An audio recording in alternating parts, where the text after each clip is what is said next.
বাংলাদেশের প্রদত্ত অঞ্চল থেকে যারা আমার এই ভিডিওটা দেখবেন এবং শেয়ার করবেন, প্রত্যেককে আমার ব্যক্তিগত পক্ষ থেকে ধন্যবাদ অভিনন্দন দিচ্ছি। আজকে আমরা পত্রপত্রিকা খুললেই দেখতে পাচ্ছি মামলা, হামলা এবং অনেকে গ্রেপ্তার হচ্ছে, পুলিশ রিমান্ডে যাচ্ছে। আমার সরকার প্রধান এবং সরকারের স্বরাষ্ট্র উপদেষ্টার কাছে প্রশ্ন হলে, আপনারা যে বাংলাদেশের বিভিন্ন অঞ্চলে আওয়ামী লীগ নেতৃবৃন্দের বিরুদ্ধে এবং আওয়ামী লীগের গ্রাম পর্যায়ের লোক থেকে শুরু করে তাদের বিরুদ্ধে যে মামলা মোকদ্দমা দিয়েছেন, কোনো ব্যক্তি আওয়ামী লীগের শাসন আমলে যদি কোনো দুর্নীতি করে থাকেন বা কোনো ধরনের অপরাধ করে থাকেন, স্টেট বিরোধী কোনো কার্যক্রম করে থাকেন, তার বিরুদ্ধে আপনারা আইনি ব্যবস্থা গ্রহণ করবেন, সে বিষয়ে আমার কোনো বক্তব্য নেই। কিন্তু কোনো নিরীহ মানুষ বা কোনো সাধারণ মানুষ যারা শুধু আওয়ামী লীগকে সমর্থন করেছেন, আওয়ামী লীগকে ভেনিশ করার স্বার্থে বা দমননীতি পূরণের স্বার্থে আপনি তাদের বিরুদ্ধে মামলা মোকদ্দমা গ্রহণ করবেন, সে বিষয়ে আপনাকে সতর্ক থাকার জন্য আমি উদ্যোক্তা আহ্বান করছি। আজকে বাংলাদেশের প্রেক্ষাপটে আমরা পত্রিকা খুলে দেখতে পাচ্ছি যে দমননীতি জড়িয়ে যাচ্ছেন।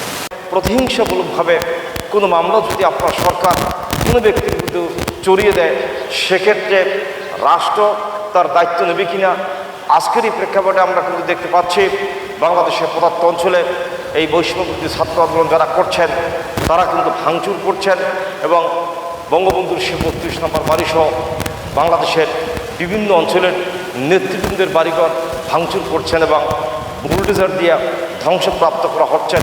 সরকার কিন্তু সেক্ষেত্রে নীরব রয়েছেন। এখন পর্যন্ত কোনো ব্যক্তিদের বিরুদ্ধে কোনো ধরনের মামলা মোকদ্দমা রেকর্ড করেন নাই, অথচ আপনি অনেককেই গ্রেপ্তার করছেন, অনেকের বিরুদ্ধে মামলা হচ্ছেন। এই সরকারের সার্কামস্টান্স পর্যালোচনা করলে আমরা যেটা অনুভব করি, আপনি অন্তর্বর্তীকালীন সরকার প্রধান, আপনি নোবেলপ্রাপ্ত ডক্টর ইউনূস, আপনার এই শাসনামল পর্যালোচনা করলে দেখা যায় আপনার এই শাসনামলে গণমানুষের জানমালের নিরাপত্তা নেই এবং মানুষ তার অধিকার পাচ্ছে না। আজকে কোনো ব্যক্তি ঘর থেকে বের হলে সন্ধ্যার সময় তিনি ঘরে ফিরে যাবেন, সে ধরনের কোনো সিকিউরিটি স্টেট আপনার শাসনামলে দিতে পারছে না। আমার কাছে মনে হচ্ছে আপনি ক্ষমতায় রয়েছেন, আপনার এই শাসনামলে আপনি শুধু আওয়ামী লীগের প্রতি দমননীতি কার্যক্রম চালানোর জন্যই, দমননীতি পরিচালনা করার জন্যই আপনি রাষ্ট্র ক্ষমতায় রয়েছেন। আমার মনে হচ্ছে আপনার কাছে জীবিত বঙ্গবন্ধুর চেয়ে মৃত্যু বঙ্গবন্ধু অনেক শক্তিশালী। বঙ্গবন্ধু শেখ মুজিবুর রহমান 1975-এর 15 আগস্টে বাংলাদেশের কতিপয় বৃহৎভূমি সেনারা তাকে গুলিবিদ্ধ করেছেন এবং 1975-এর 15 আগস্ট তার জীবনের ও যৌবনের জবনিকা টেনেছেন। কিন্তু আমার কাছে মনে হচ্ছে আপনার রাষ্ট্র পরিচালনা করাকালীন সময় সেই জীবিত বঙ্গবন্ধুর চেয়ে মৃত্যু বঙ্গবন্ধু আপনার সরকারের কাছে অনেক শক্তিশালী বিধায়ী আপনি আওয়ামী লীগের বিরুদ্ধে দমননীতি শুরু করেছেন এবং আওয়ামী লীগের যে সমস্ত নেতা কর্মীদেরকে গ্রাম পর্যায় থেকে আপনি মামলা মোকদ্দমা দিয়ে তাদের বিরুদ্ধে আইনগত ব্যবস্থা গ্রহণ করছেন বিনা অপরাধে। সে বিষয়ে তদন্ত সাপেক্ষে আপনাকে সঠিক এবং সুষ্ঠু সিদ্ধান্ত নেওয়ার জন্য আপনাকে প্রয়োজনীয় ব্যবস্থা গ্রহণ করার জন্য আমি আপনাকে উদ্যোক্তা আহ্বান করছি। এবং আমার বক্তব্যটা হলেন, আওয়ামী লীগের শাসন আমলে কোনো ব্যক্তি যদি অন্যায় করে থাকেন, দুর্নীতি করে থাকেন, রাষ্ট্রে কোনো টাকা অপচয় করে থাকেন, কোনো ব্যক্তি যদি কোনো জনস্বার্থে বিঘ্ন ঘটিয়ে থাকেন, তার মধ্যে আপনি আইনি পদক্ষেপ নেবেন, সে বিষয়ে আমার কোনো বক্তব্য নেই। কিন্তু আপনার এই শাসন আমলে আওয়ামী লীগকে দমন করার জন্য এবং মৃত্যু বঙ্গবন্ধু শক্তিশালী বিদায় সেই মৃত্যু বঙ্গবন্ধুকে আপনি নিশ্চিত করার লক্ষ্যে বাংলাদেশের টেকনাফ থেকে তেঁতুলিয়া এবং রূপসর থেকে পাথুরিয়া জুড়ে আপনি যে দমননীতি শুরু করেছেন, আপনার এই দমননীতি জনাব সরকার প্রধান বাংলাদেশের ইতিহাসে রাজনৈতিকভাবে প্রতিহিংসার পরিচয় দেয় এবং আপনার এই দমননীতির কারণে অদূর ভবিষ্যতে বাংলাদেশে কি ঘটবে সেই বিষয়ে আপনাকে চিন্তা করার জন্য আমি আপনাকে উদ্যোক্তা আহ্বান করছি।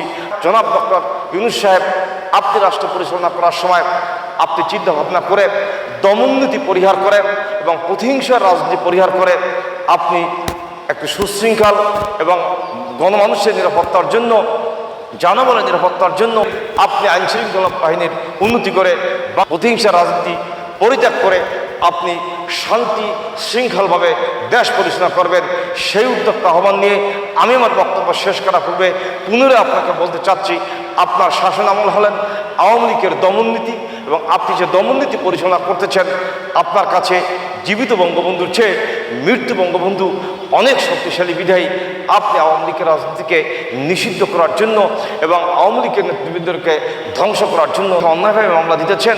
সকল কিছু পরিহার করে এই দমননীতি ত্যাগ করে এবং বাংলাদেশের গণমানুষের স্বার্থে আগামী দিনে আপনি কাজ করে যাবেন, সেই উদ্যোক্তা আহ্বান নিয়ে আমি আমার সংক্ষিপ্ত বক্তব্য শেষ করছি।